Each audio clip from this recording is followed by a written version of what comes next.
Money buys access, but it cannot buy class. When Caleb Bishop boarded Flight 902 from New York to London, he wasn't looking for a fight. He was looking for a nap, dressed in a simple charcoal hoodie and sweatpants. The billionaire tech mogul sat in seat 1A, a seat that cost more than most people's cars.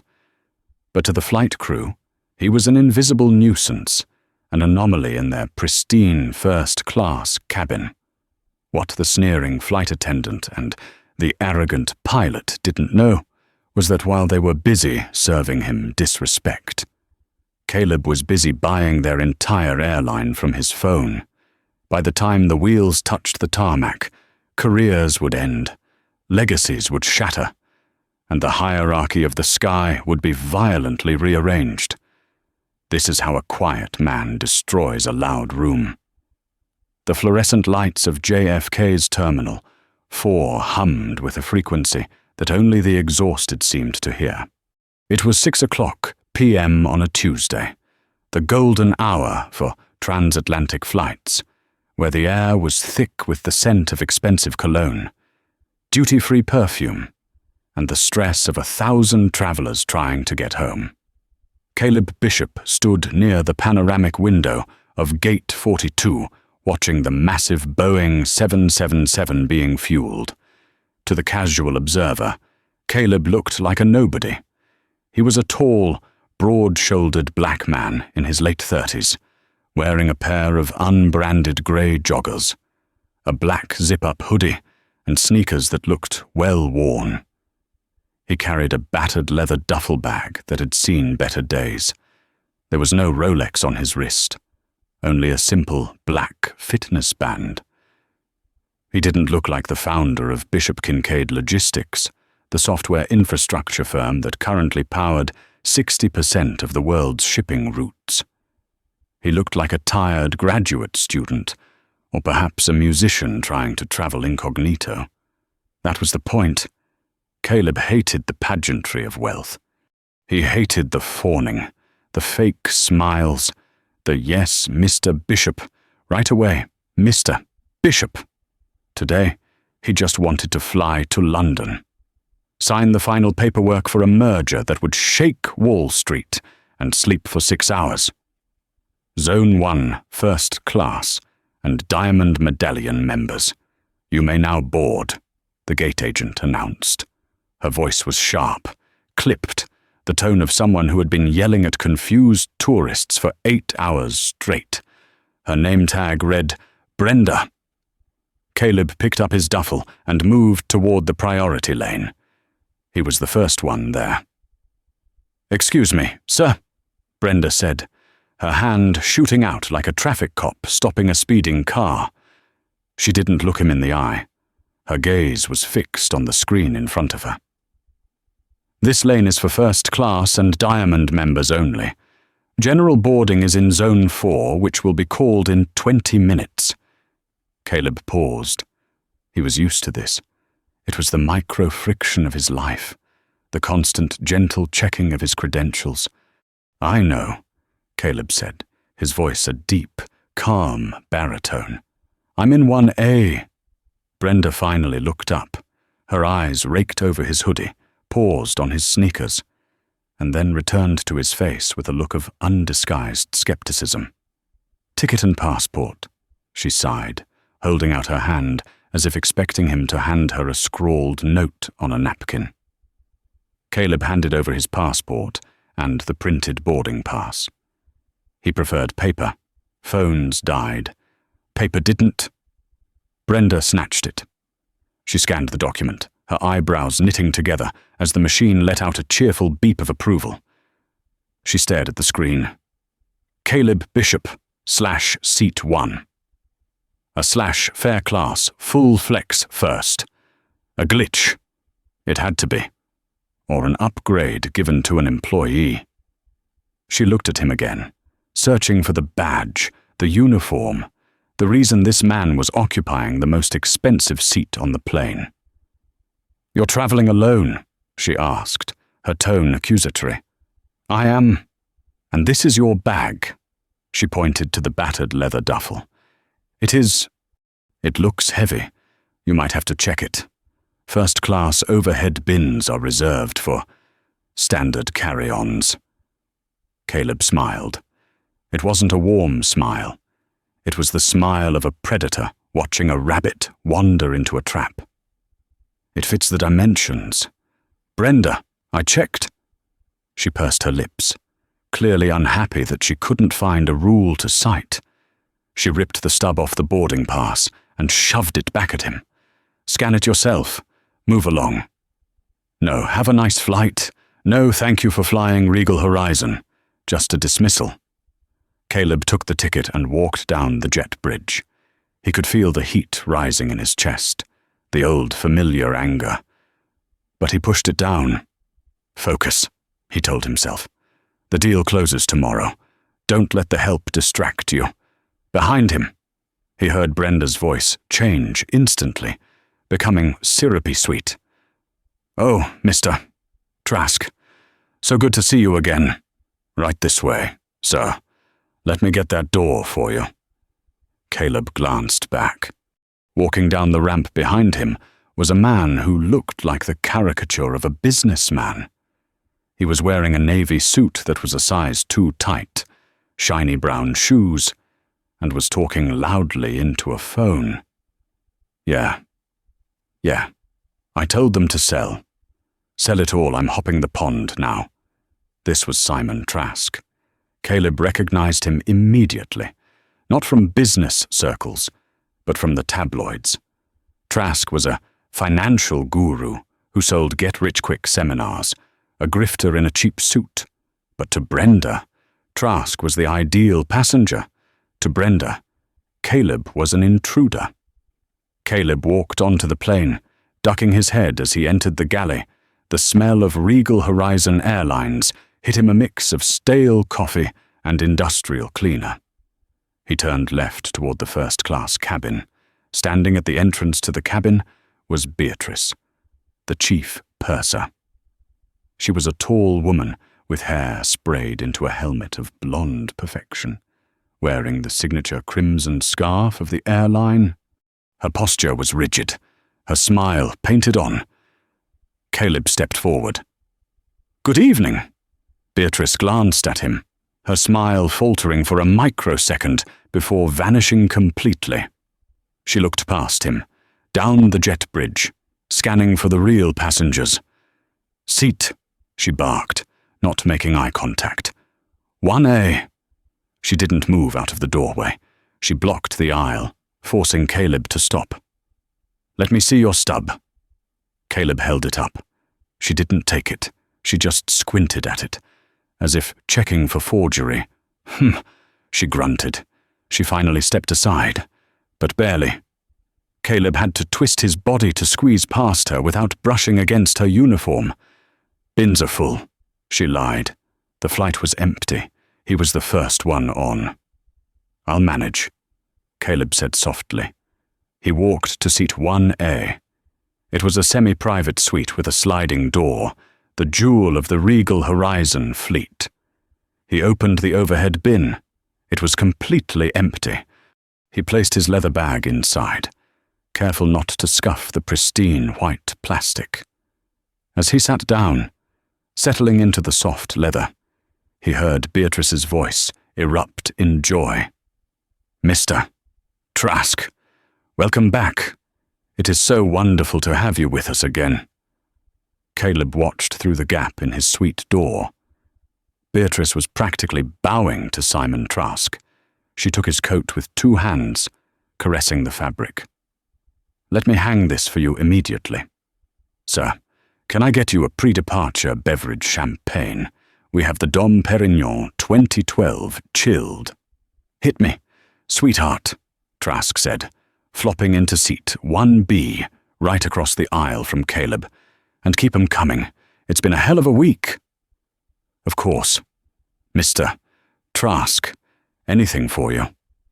Beatrice bustled off to the galley. Caleb waited.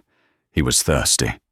He unzipped his hoodie, revealing a plain black t-shirt underneath. He took out his phone, a prototype satellite device, that Bishop Kincaid engineers had built for secure comms and checked his messages. Protocol Update Board meeting confirmed for 10 o'clock a.m. London time. Acquisition is 99% complete. Caleb typed back, "Make it 100%, and have the legal team stand by at Heathrow." 5 minutes passed. Beatrice returned with a crystal flute of bubbling gold champagne and a warm ramekin of nuts. She placed them on Trask's tray table with a flourish.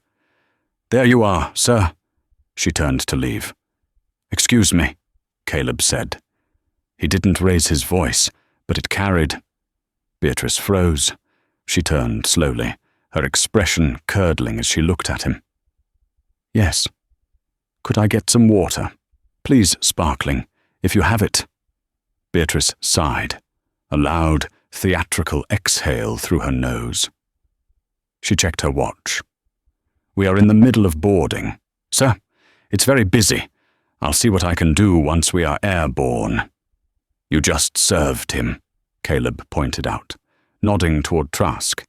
Beatrice's eyes narrowed. "Mr. Trask is a Diamond Plus member and a frequent flyer. We prioritize our loyal customers. I'll get to you when I have time." She turned her back on him and walked away. Caleb sat back in his seat. The leather felt cold. Across the aisle, Simon Trask raised his glass in a mocking toast.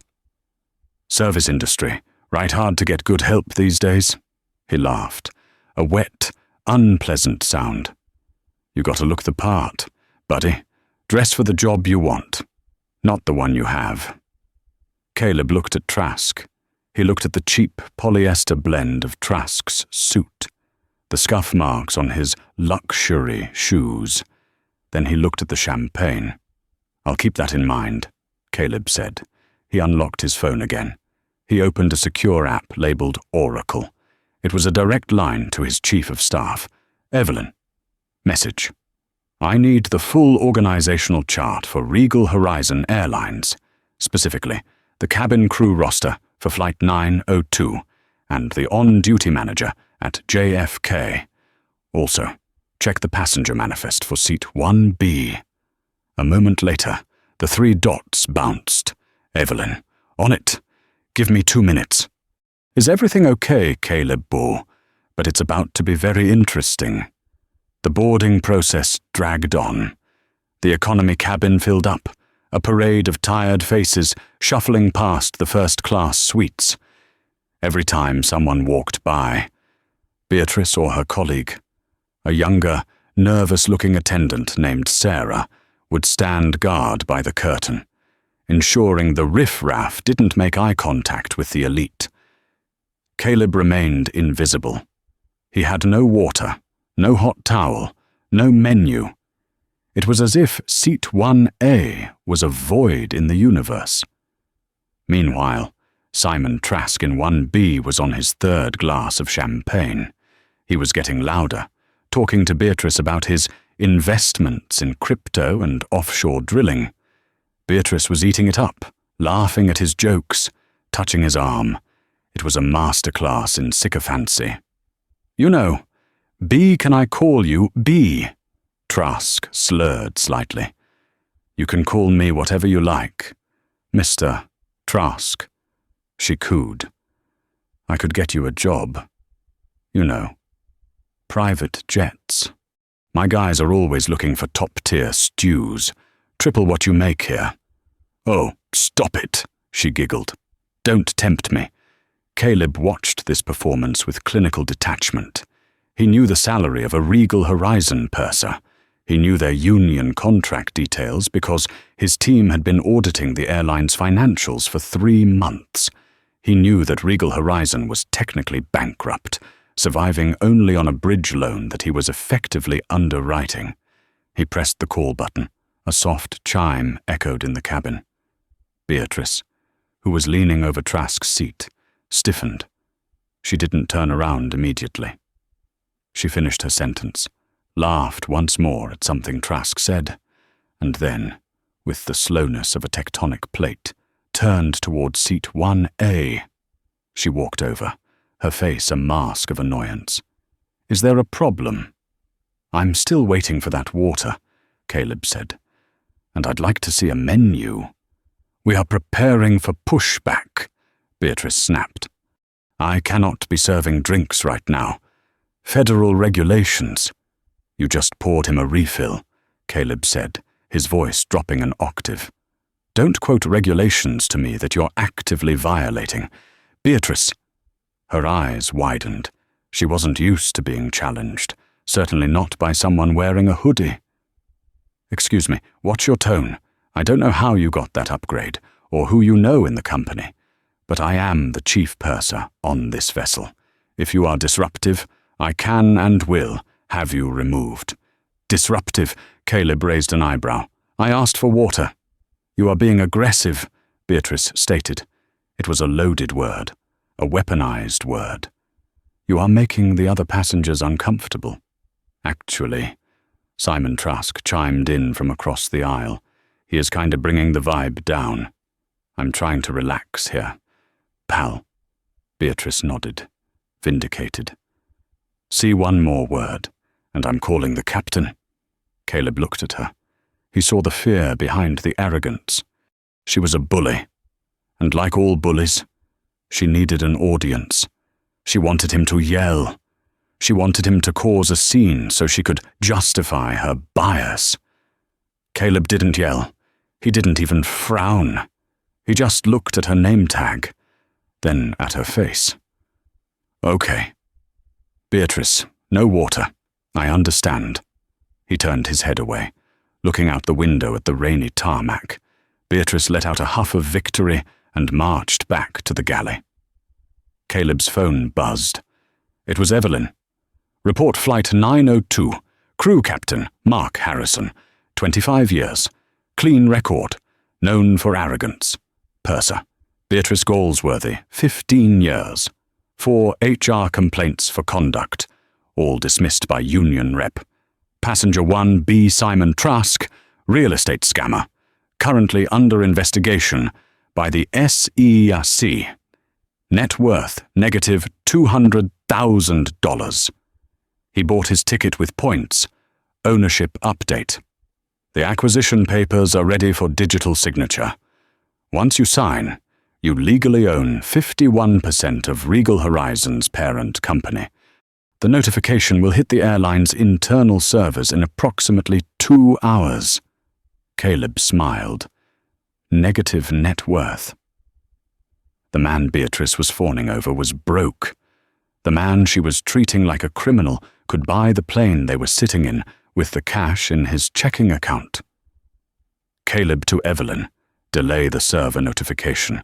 I want to sign, but keep it quiet until we land. I want to see how far this goes." Evelyn understood. "You enjoy your flight, boss. Or try to." The plane lurched. The pushback tractor was moving them. "Ladies and gentlemen," the pilot's voice came over the intercom. It was the smooth, deep voice of Captain Harrison. "Welcome aboard Flight 902 to London Heathrow.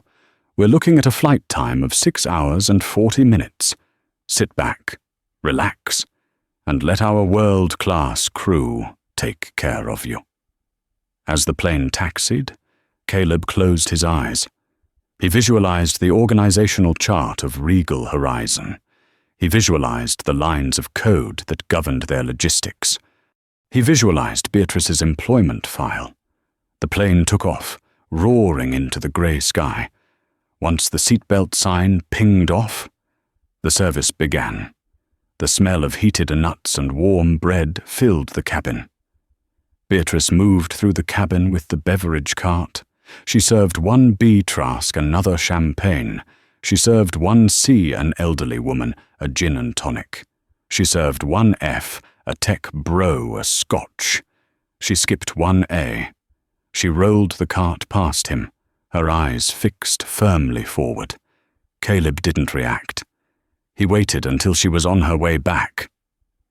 "Beatrice." She didn't stop. "Beatrice," he said louder. She slammed the brakes on the cart. She spun around, her face red. What? I'd like to eat. We're out of the steak, she said instantly. And the fish. The menu has 4 options, Caleb said. We're out of the pasta, too. We only have the vegetarian plate left. And honestly, I'm not sure we have enough of those. I'll take the vegetarian plate. I'll check, she sneered. But you really should have pre-ordered. Priority meals go to full-fare customers.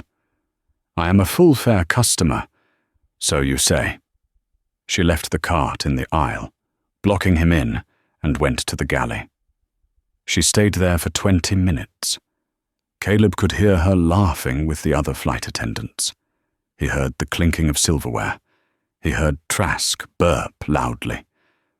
When Beatrice finally returned, she dropped a tray on Caleb's table.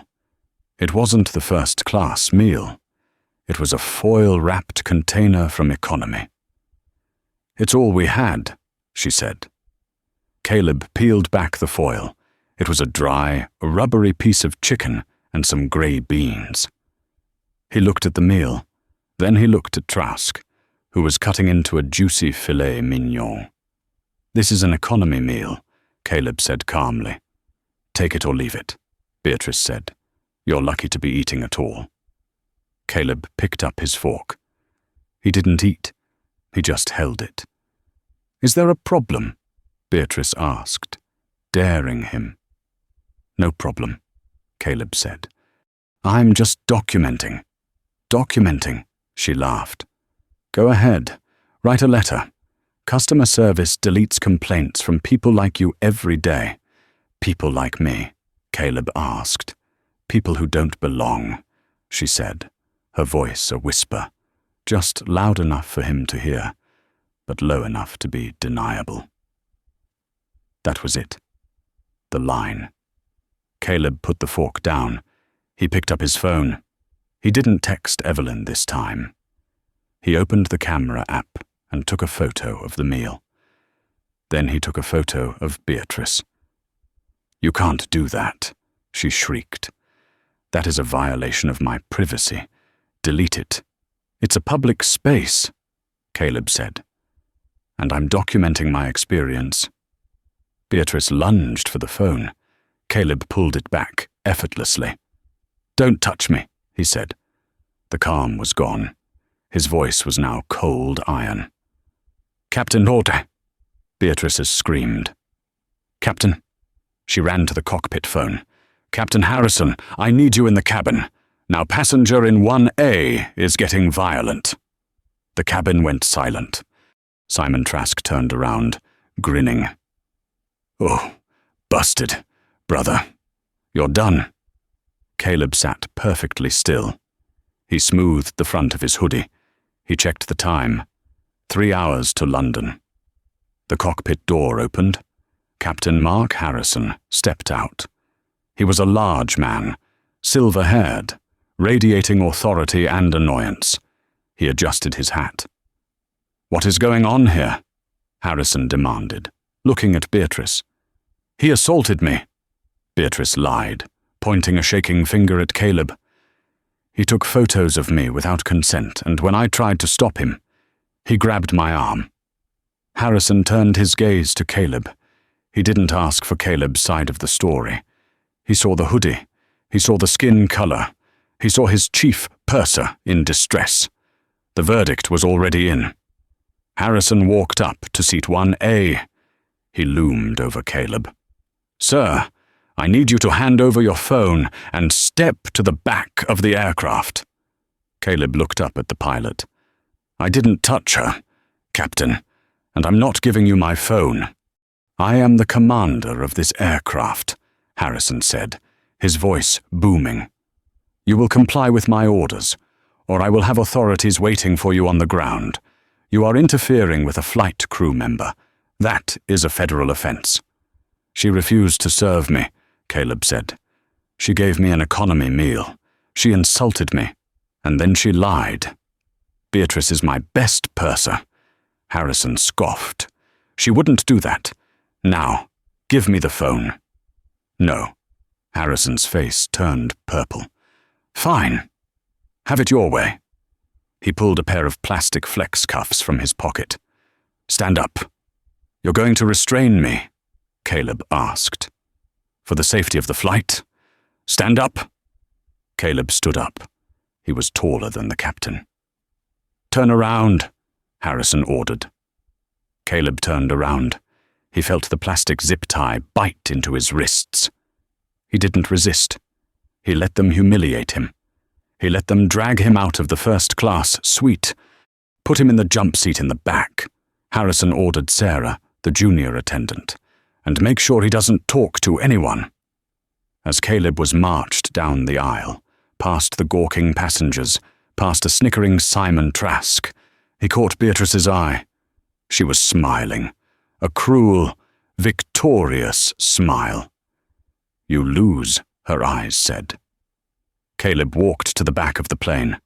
He sat in the uncomfortable crew jump seat near the rear lavatories. He closed his eyes. "Evelyn," he thought. "Execute Protocol 7. Nuclear option." He didn't need his phone to know what was happening.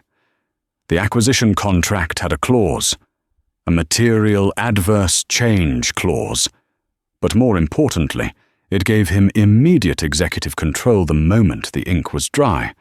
He had signed the document digitally 10 minutes ago. Technically, Caleb Bishop now owned the plane he was being held prisoner on. The back of a Boeing 777 is a different world from the front. In first class, the air is still, almost scented.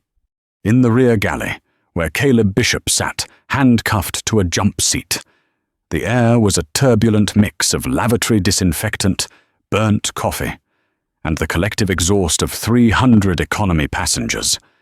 The engine noise was a constant, deafening roar, a physical vibration that rattled his teeth. Caleb sat with his eyes closed, his long legs cramped against the metal bulkhead. The plastic flex cuffs bit into his wrists, cutting off circulation slightly. His shoulders ached, but his mind was crystal clear. He wasn't thinking about the pain. He was thinking about leverage. Every minute he sat here was a dollar sign. Every hour was a lawsuit. Every sneer from the crew was another nail in the coffin of their careers. He had activated Protocol 7, the nuclear option, which meant his team on the ground in London, led by his ferocious chief operating officer. Evelyn was currently dismantling the corporate structure of Regal Horizon Airlines in real time. By the time this plane landed, the hierarchy of the company would be inverted. "Here!" A soft voice broke his concentration. Caleb opened his eyes. Standing in front of him was Sarah, the young flight attendant who had been shadowing Beatrice earlier. She looked terrified. Her hands were shaking as she held out a plastic cup of water. I'm not supposed to," she whispered, glancing nervously toward the curtain that separated the galley from the economy cabin. "Beatrice said you were dangerous. She said not to engage." Caleb looked at the water. He couldn't take it. His hands were bound behind his back. Sarah realized this a moment later. Her face flushed a deep crimson. "Oh my God, I'm so sorry. I didn't think—" "Hold on." She held the cup to his lips. It was an intimate, humiliating act being fed like an invalid because a pilot with an ego problem had decided he was a threat. Caleb drank. The water was lukewarm, but it felt like life itself. "Thank you." "Sarah," he said, his voice raspy. "Why did you do it?" she asked, pulling the cup away. "Why did you attack her?" "I didn't," Caleb said simply. "I asked for a meal. She refused. I took a photo of the service failure. She panicked." Sarah bit her lip.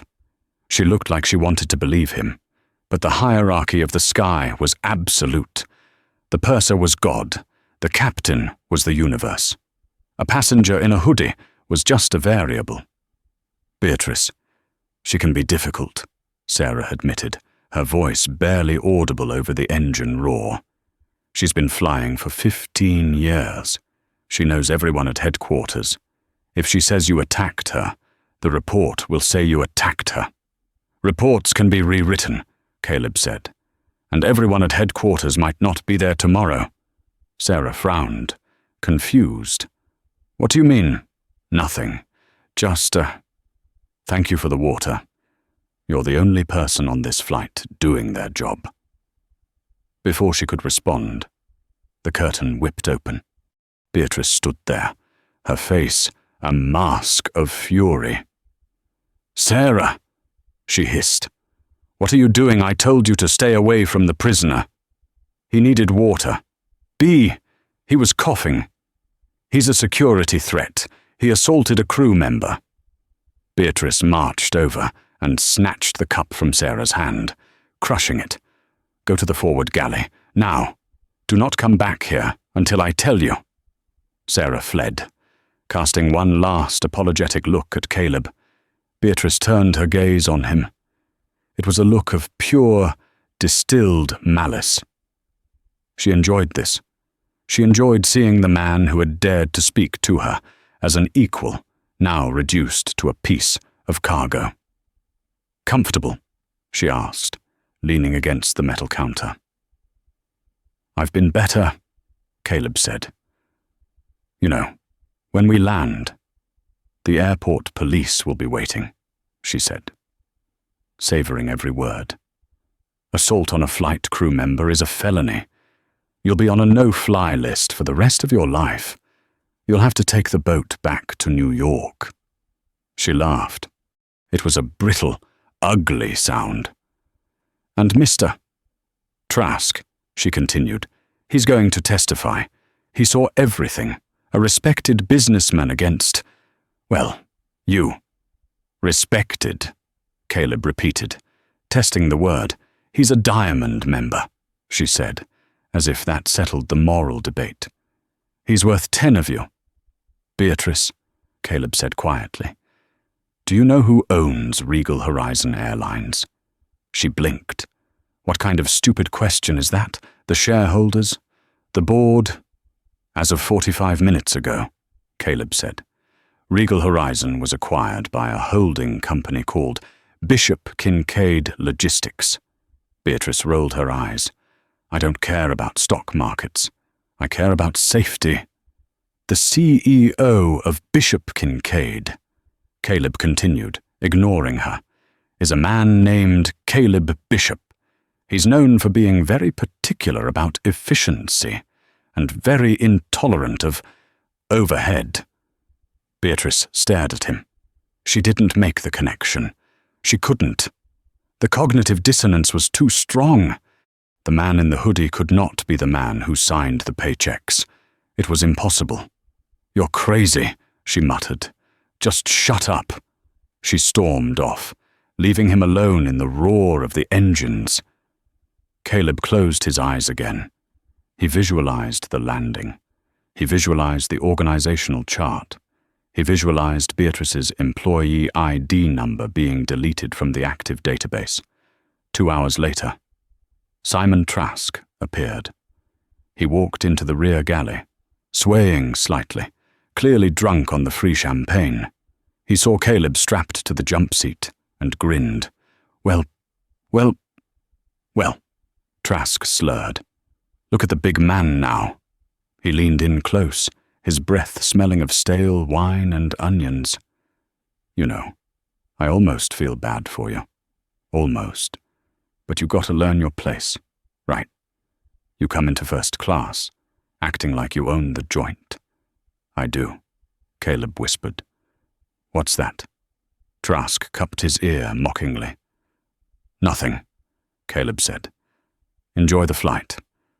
Simon, it's the last time you'll fly first." Trask laughed so hard he started coughing. "Oh, that's rich. That is rich. I'm going to tell the cops you threatened me, too. Add a little spice to the report." He stumbled into the lavatory, slamming the door. Caleb waited. He checked his internal clock. 1 hour to landing. The plane began its initial descent. The pitch of the engines changed. The floor tilted. Beatrice returned to the back, not to check on him, but to secure the galley for landing. She slammed metal latches, checked the carts, and ignored his existence entirely. "Beatrice," Caleb said. "Quiet," she snapped. "I need to use the restroom." "Hold it," she said. "We're landing. It's a 6-hour flight. I haven't moved." "You should have thought of that before you decided to be violent." She strapped herself into the crew seat opposite him. She sat there, staring at him, her arms crossed, a smug smile plastered on her face. They sat like that for 40 minutes. Eye contact. Silence. The hum of the descent. Caleb didn't blink. He didn't look away. He just watched her. And for the first time, Beatrice started to look uncomfortable. The confidence began to crack. There was something in his eyes, not fear, not anger, but a terrifying, absolute certainty that made her skin crawl. "Ladies and gentlemen," Captain Harrison's voice boomed. "We are on final approach to Heathrow. Weather is typical London grey. We'll be on the ground in 10 minutes. Cabin crew, please take your seats for landing." The wheels dropped with a mechanical thunk. The ground rushed up to meet them. The landing was rough. Captain Harrison slammed the Boeing 777 onto the tarmac with a force that rattled the overhead bins. It wasn't a dangerous landing, just a careless one, the landing of a pilot who was angry and wanted the world to know it. The reverse thrusters roared, slowing the massive bird. Caleb felt the strap of the jump seat dig into his chest. As the plane taxied off the runway, the captain's voice returned. "Folks, this is the captain. We're going to be holding here on the tarmac for just a moment. We have a security situation that needs to be resolved before we can proceed to the gate. Please remain seated with your seatbelts fastened." A murmur of excitement rippled through the economy cabin. People craned their necks to look out the windows. "Did you hear that?" Beatrice said, unbuckling her harness and standing up. She looked down at Caleb. "That's for you. Hope you like British jail cells." She grabbed the interphone handset. "Captain, cabin is secure. Is the reception team ready?" "Affirmative. Beatrice." Harrison's voice crackled. "Tower has directed us to a remote stand. Police are already there. We're going to hand him over via the rear stairs so we don't disturb the first-class passengers." "Copy that. Captain." "Excellent." Beatrice hung up and looked at Caleb. "Did you hear that you're going out the back door? Like garbage."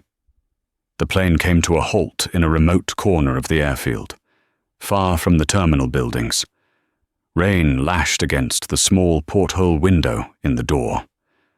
Through the glass, Caleb could see flashing blue lights. Lots of them. Beatrice peered out the window. "Wow, looks like they brought the whole squad. You must be really scary." She chuckled. She opened the rear door.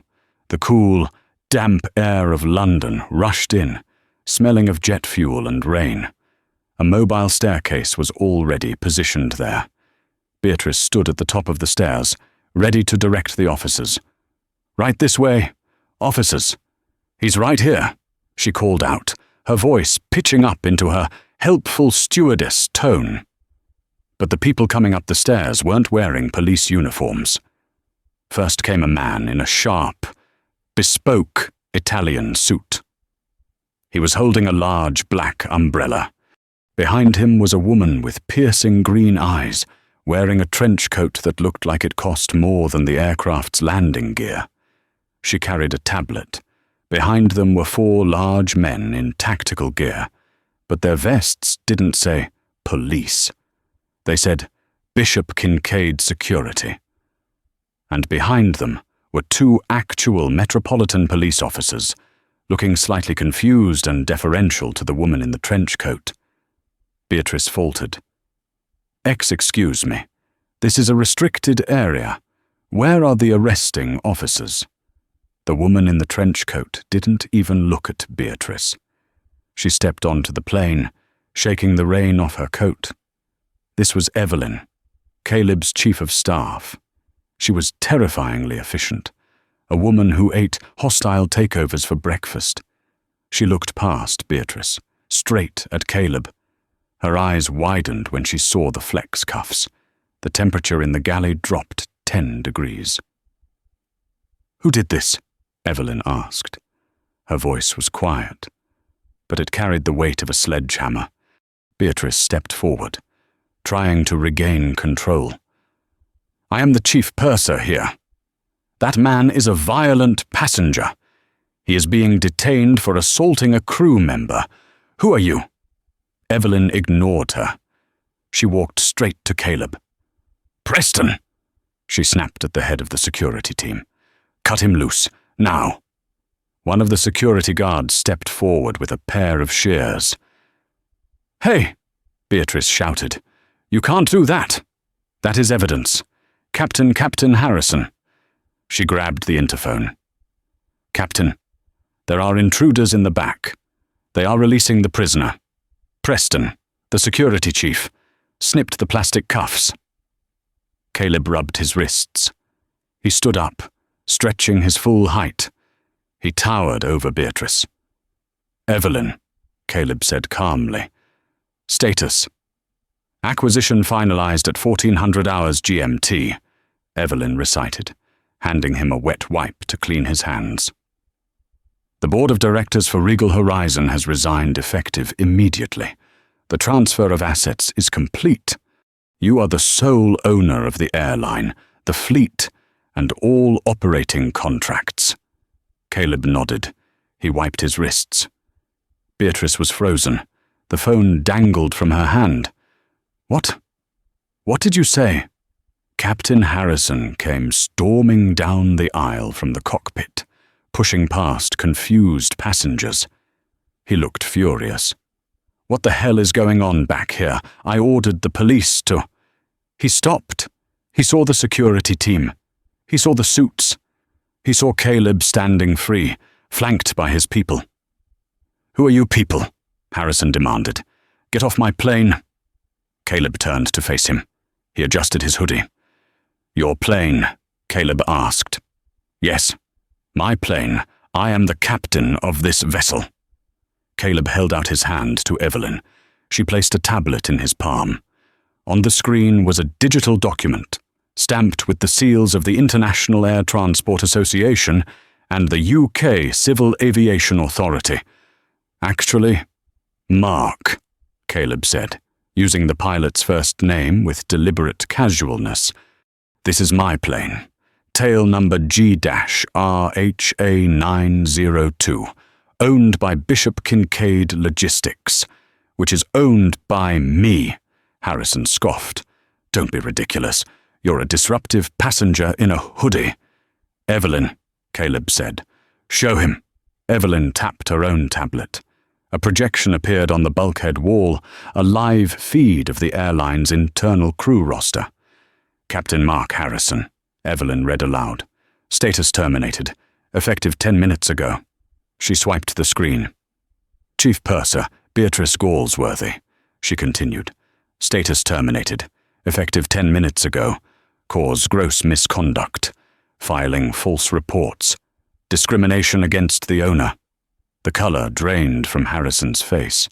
He looked at the tablet, then at Caleb, then back at the tablet. This is a joke," Harrison stammered. "You can't just buy an airline." "I can," Caleb said. "And I did, while I was sitting in that jump seat." Caleb stepped forward. The space in the galley felt suddenly very small for the captain and the purser. "You had a choice," Caleb said softly. "I came on this plane to sleep. I asked for water. I asked for a meal. You gave me contempt. You judged me by my clothes and my skin. And you assumed I was powerless." He looked at Beatrice. She was trembling. "You treated a billionaire like a criminal," Caleb said. which is bad. But what's worse is that I watched you treat the other passengers. I saw how you looked at the family in 4F. I saw how you ignored the elderly woman in 2A. You don't deserve to wear that uniform." I was just following protocol," Beatrice whispered, tears forming in her eyes. "Please, I have a pension.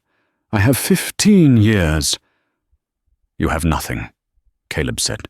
"You're fired. Get your bags." "Now," Harrison asked, his voice cracking.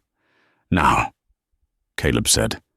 "This is private property, and you are trespassing." "But who will fly the plane to the gate?" Harrison asked, grasping for straws. "You need a pilot to taxi to the terminal." Caleb smiled, a genuine, terrifying smile. "I don't need you," Caleb said. He turned to the aisle, where the economy passengers were craning their necks, trying to see the drama. "Sarah," Caleb called out. The young flight attendant popped her head out from behind the curtain, looking terrified. "Yes." "Sir, come here, please." Sarah walked into the galley, her hands clasped. "Evelyn," Caleb said, "what is the role of the senior first officer on this flight?" Evelyn checked the roster. First Officer David Chen, 10,000 flight hours, fully qualified on the 777. "Good," Caleb said. "Tell First Officer Chen he is now Captain Chen. Promote him immediately. Tell him to taxi us to the gate." "Yes, sir." Evelyn typed the command. Caleb looked back at Harrison and Beatrice. "You two," Caleb said, pointing to the open rear door where the rain was pouring in. "You can leave now, but the stairs." Harrison looked at the wet, metal stairs leading down to the tarmac. "We can't just walk across the airfield, it's raining. It's against regulations." "I own the airfield operations too," Evelyn interjected smoothly. "We've cleared you for a pedestrian exit. A bus will pick you up. Eventually." "Get off my plane," Caleb repeated. Harrison and Beatrice looked at each other. They looked at the security guards, who were resting their hands on their belts. They looked at the cold London rain, slowly, shamefully. Captain Harrison took off his hat. He walked to the door and stepped out into the storm. Beatrice followed him, her mascara already running, her high heels clicking precariously on the metal steps. Caleb watched them go. Then he turned to Sarah. "Sarah," he said gently. "Yes." "Mr. Bishop." She was shaking. "You're the new chief purser," he said. "The rest of the crew is suspended pending investigation. But you treated me like a human being when you thought I was a nobody. That's leadership." Sarah's jaw dropped. But I'm only 24. I don't have the seniority." "You do now," Caleb said. "Evelyn, adjust her salary. Triple it." "Done," Evelyn said. "Now," Caleb said, unzipping his hoodie to reveal the t-shirt underneath. "Let's go say hello to Simon Trask. I believe he's waiting for his police report." Caleb walked out of the galley, down the aisle of the plane he now owned, toward the first-class cabin. The passengers in economy, who had heard bits and pieces of the exchange, started to clap. It began as a slow ripple, then grew into a roar. Caleb didn't acknowledge it. He just kept walking, his eyes fixed on seat 1B. The walk from the rear galley to the first-class cabin felt like a procession. Behind Caleb, Evelyn and her security team moved with silent, lethal precision. The murmur from the economy cabin had turned into a full-blown buzz of speculation. Passengers were standing up, peering over seats, trying to get a look at the man in the hoodie who had just evicted the captain. Caleb reached the curtain separating business from first. He paused, He adjusted his sleeves. He wasn't angry anymore. He was something far worse. He was disappointed. He swept the curtain aside. The first-class cabin was quiet. The passengers there had been insulated from the drama in the back. They were still sipping their pre-landing drinks, adjusting their noise-cancelling headphones, blissfully unaware that the ownership of the aircraft had changed hands mid-flight. Simon Trask was in seat 1B, frantically typing on his phone. He looked up as Caleb entered. A sneer instantly formed on his face. "Back for more!"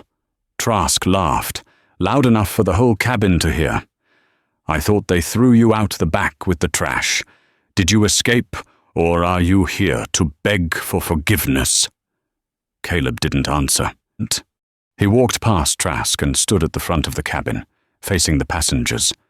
He looked at the elderly woman in 1C. He looked at the tech bro in 1F. "Ladies and gentlemen," Caleb said. His voice wasn't loud, but it commanded the room. "My name is Caleb Bishop. I apologize for the delay in getting to the gate." Trask snorted. "Sit down. Nobody. We're waiting for the police to come get you." "Actually," Caleb said, turning his gaze to Trask, "the police are here. But they aren't here for me." Trask blinked. "What?" At that moment, 2 officers from the Metropolitan Police, the real ones, who had been waiting on the jet bridge, stepped into the cabin. They weren't looking at Caleb. They were looking at a tablet, comparing a photo to the man in seat 1B. "Simon Trask?" the lead officer asked. Trask's face went pale. "Who's asking? I'm a Diamond member. I'm a priority passenger." "You're also a wanted fugitive," the officer said. Stepping forward, "We have a warrant for your arrest issued by the Serious Fraud Office, in cooperation with the American SEC, charges of wire fraud, Ponzi scheming, and money laundering." The cabin went deadly silent. The elderly woman in 1C gasped. This is a mistake," Trask stammered, standing up. "My lawyer will hear about this. I'm close personal friends with the CEO of this airline." Caleb laughed. It was a dry, humorless sound. "You're friends with me?" Caleb asked. Trask froze. He looked at Caleb. Then he looked at the officers. Then he looked back at Caleb. "You," Trask whispered. "You're him." "I am the new owner of Regal Horizon," Caleb said. "And as the owner, I'm revoking your status, permanently." But we were just having fun," Trask pleaded, sweat beading on his forehead. "It was just banter, right? Just guys being guys. You treated the staff like servants," Caleb said. "You treated me like dirt because of how I dressed. And you funded your ticket with stolen money from pensioners." Caleb nodded to the officers. "Get him off my plane." The officers didn't need to be told twice. They grabbed Trask by the arms. He didn't go quietly. He screamed. He kicked. He threatened to sue everyone from the Queen of England to the ghost of the Wright brothers. "I'm Simon Trask. I'm a visionary. You can't touch me." As they dragged him down the aisle, past the economy passengers who were now cheering openly, Trask's eyes met Caleb's one last time. There was no arrogance left, only terror. When he was gone, the cabin was quiet again. Caleb turned to the remaining first-class passengers. They were staring at him with a mixture of awe and fear. They had just watched a man in a hoodie dismantle the social hierarchy of the aircraft in under 5 minutes. "My apologies again," Caleb said. "We will be at the gate in 5 minutes. All drinks are on the house. Forever." He sat down in seat 1A. Evelyn slid into seat 1B, the seat Trask had just vacated. She opened her laptop. "The new crew is boarding now," she said. "We have a press team waiting in the terminal. The story is already leaking." Billionaire buys airline mid-flight to fire racist pilot. It's trending on Twitter. Kill the story, Caleb said, closing his eyes. I don't want the fame. I just want to go home. Too late, Evelyn said. You're a hero, boss, whether you like it or not. Caleb sighed. He looked out the window at the rain-slicked tarmac. He saw a lonely bus driving away, carrying a pilot and a flight attendant who had made the worst mistake of their lives. Just get us to the gate, Evelyn, he said. I have a merger to finish. The weeks that followed the landing of Flight 902 were nothing short of a revolution for Regal Horizon Airlines. The story, despite Caleb's best efforts to suppress it, became a modern legend. The hoodie CEO became a viral sensation, but the real story wasn't the viral fame. It was the bloodletting that happened inside the company. Caleb Bishop didn't just fire 2 people, he fired the culture the day after the flight. Caleb walked into the London headquarters of Regal Horizon. He wasn't wearing a suit. He was wearing the same style of simple, functional clothing he always wore. He walked past the receptionist, who tried to stop him, and walked straight into the boardroom where the remaining executives were having an emergency meeting. He threw a stack of files on the table. This, Caleb said, pointing to the files, is a list of every complaint filed by a passenger or crew member in the last 5 years that was ignored by HR. The executive stared at him. There are 3,000 complaints, Caleb said. Racism, sexism, bullying, wage theft. He looked at the HR director, a man named Miller. Mr. Miller, Caleb said. You dismissed Beatrice Galsworthy's 4 previous complaints because she was high-performing. Is that correct? Well, sir, Miller stammered, wiping sweat from his upper lip. It's a complex industry. We have to balance. You have to balance nothing, Caleb said. You're fired. He pointed to the VP of Operations. You allowed Captain Harrison to skip sensitivity training 3 years in a row. You're fired. He went around the table by the time he was done. The room was half empty. We are starting over, Caleb told the survivors. From now on, the most important people in this company are not the Diamond members. They are the people who clean the toilets, the people who load the bags, and the people who serve the coffee. Because if they aren't happy, nobody is happy. He appointed Sarah, the young flight attendant from Flight 902, as the new Director of Passenger Experience. It was a massive promotion, a leap that defied all corporate logic. People said she was too young. People said she was inexperienced. Caleb didn't care. She has empathy, he said. I can teach her spreadsheets. I can't teach you people how to care. Under Sarah's direction, the airline transformed. The strict uniform codes were relaxed.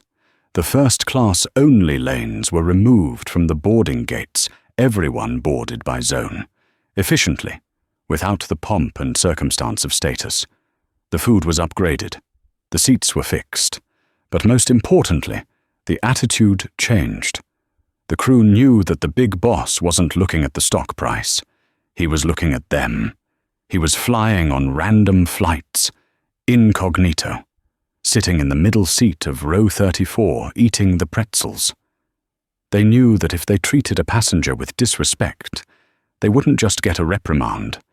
They would have to answer to the man in the hoodie. And for a while, it seemed like a fairy tale. The airline turned a profit for the first time in a decade. Customer satisfaction scores skyrocketed. Caleb Bishop was hailed as a genius. But the universe has a way of balancing the scales. For every rise, there is a fall.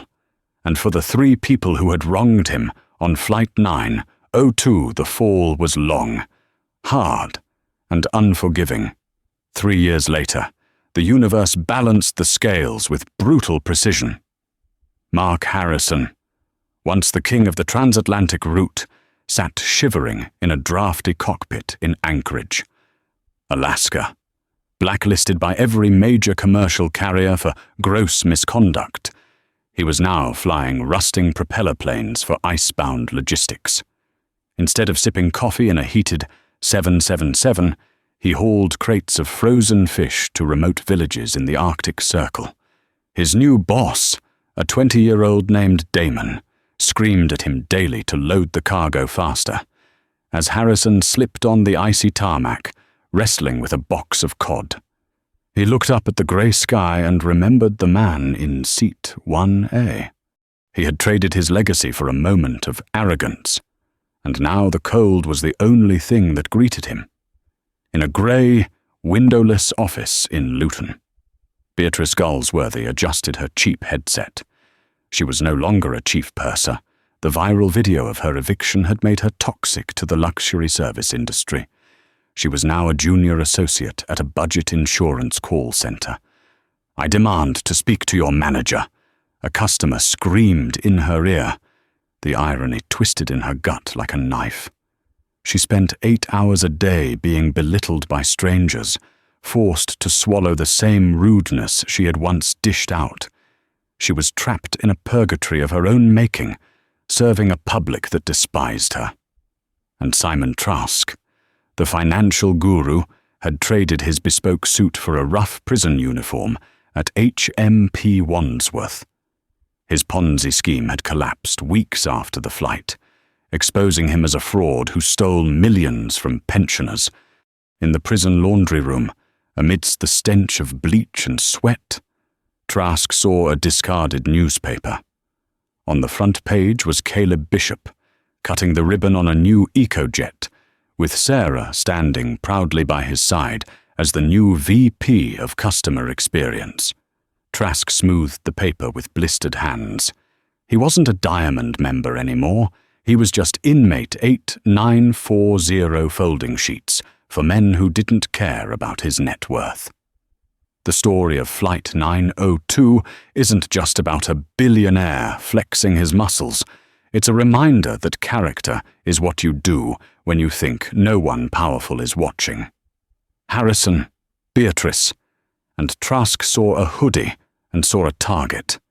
They didn't realize that, in the modern world, power doesn't always wear a suit. Sometimes it wears sweatpants. Sometimes it sits in silence. And sometimes the person you are stepping on is the person who is about to buy the ground out from under you. This was the story of how Caleb Bishop didn't just buy an airline. He bought a lesson for the rest of us.